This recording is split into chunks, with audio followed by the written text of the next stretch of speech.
Hello everyone, स्वागत है आपका हमारे यूट्यूब चैनल क्राइम की कहानियां में। तो मैं निकिता त्यागी दुनिया भर में हो रहे क्राइम की कुछ घटनाएं आपके सामने लेकर आती रहूंगी। तो अगर आप हमारे चैनल पर नए हैं, हमारे चैनल को सब्सक्राइब कर लीजिए। 25 दिसंबर 2024 को एक सूचना मिलती है मुरादाबाद के प्रभारी थाने में कि जहांगीरपुरी गांव के पास जंगल में एक डेड बॉडी पाई गई है। जब पुलिस वहां पर पहुंचती है तब पता चलता है ये डेड बॉडी एक महिला की होती है जिसकी गला काटकर हत्या कर दी जाती है। अब आगे हम इस घटना के बारे में जानेंगे कि ये महिला कौन थी और इसे किसने मारा। तो चलते हैं हम इस घटना के किरदार की ओर। अंजलि उर्फ आकांक्षा, जिसकी पहली शादी शोएब नाम के व्यक्ति के साथ होती है। शोएब और अंजलि की एक बेटी होती है जो दोनों के अलग होने के बाद शोएब के साथ रहती है। वहीं दूसरी ओर अंजलि सद्दाम नाम के व्यक्ति के साथ संपर्क में आती है।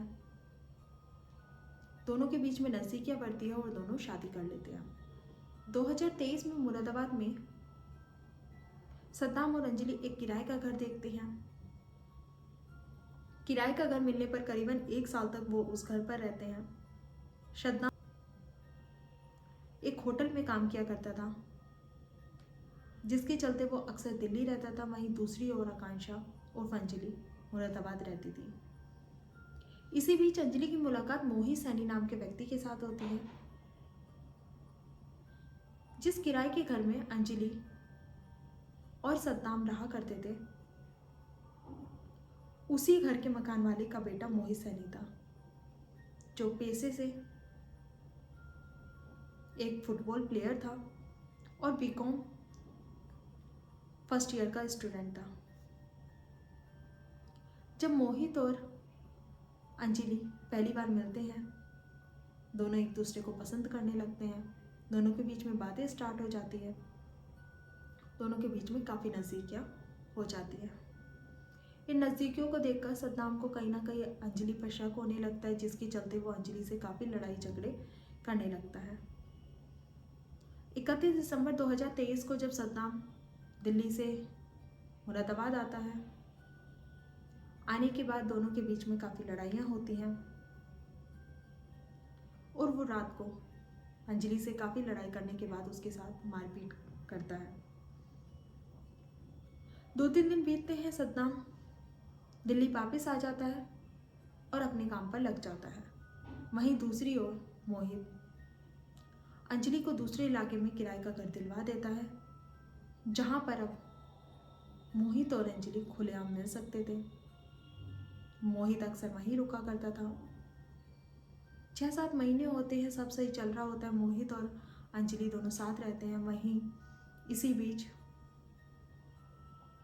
मोहित डिसाइड करता है कि उसे अब अंजलि के साथ नहीं रहना, जिसके चलते वो अंजलि से बोलता है कि मुझे अब तुम्हारे साथ नहीं रहना। इस पर अंजलि बोलते हैं कि मैं तुम्हारे बगैर नहीं रह सकती, और घर में रखे फिनाइल को पी लेती है। मोहित जल्दी से आसपास के हॉस्पिटल में अंजलि को एडमिट कराता है, उसके पेरेंट्स को इन्फॉर्म करता है। अंजलि के परिवार वाले, उसके माता पिता और बहन उससे हॉस्पिटल में मिलने आते हैं। करीबन 6 दिन तक अंजलि उसी हॉस्पिटल में रहती है। वहीं दूसरी ओर उसके परिवार वालों को पता था कि अंजलि और मोहित दोनों साथ रह रहे हैं और बिना शादी के रह रहे हैं। अंजलि की तबीयत में सुधार होने के बाद और हॉस्पिटल से डिस्चार्ज होने के बाद मोहित काशीपुर में एक किराए का घर देख लेता है, जिसमें अब मोहित और अंजलि दोनों साथ रहने लगते हैं। 3-4 महीने होते हैं। इसी बीच अंजलि की बातें उसके पहले पति होने लगती है। वहीं दूसरी ओर मोहित के पेरेंट्स मोहित पर फोर्स करने लगते हैं शादी के लिए, उसके लिए रिश्ता देखने लगते हैं, जिसके लिए मोहित अपने दिमाग में विचार लेके आता है कि अंजलि से कैसे पीछा छुड़ाना जाए, जिसके चलते मोहित और अंजलि में काफ़ी लड़ाई झगड़े होने लगे।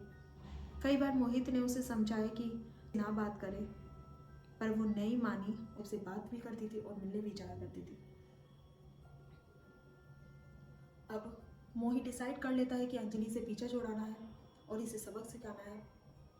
तो इसके लिए वो अपने दोस्त ओमकार से मिलता है, जिसके लिए वो काशीपुर से मुरादाबाद जाता है, प्लानिंग करता है और ओमकार इन सारी चीज़ों में मोहित का साथ देता है।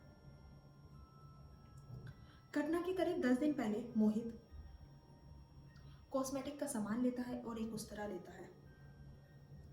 अब 23 दिसंबर 2024 को मोहित काशीपुर से मुरादाबाद, जो अक्सर वो ट्रेन से आया जाया करता था, उस दिन भी वो ट्रेन से मुरादाबाद जाता है। अपने दोस्त को वो स्टेशन पर फ़ोन पर बुलाता है। ओमकार उससे मिलने आता है। दोनों प्लानिंग करते हैं कि इस घटना को कैसे अंजाम देना है।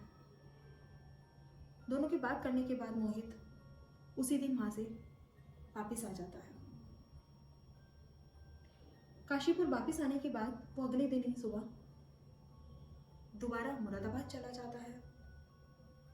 वहाँ से ओमकार को लेकर शाम की ट्रेन से काशीपुर वापस आ जाते हैं दोनों। अब 24 दिसंबर 2024 शाम को जब वो दोनों घर वापस आते हैं, आकांक्षा पहले से ही ओमकार को जानती थी, तो उसे कोई आपत्ति नहीं थी ओमकार से।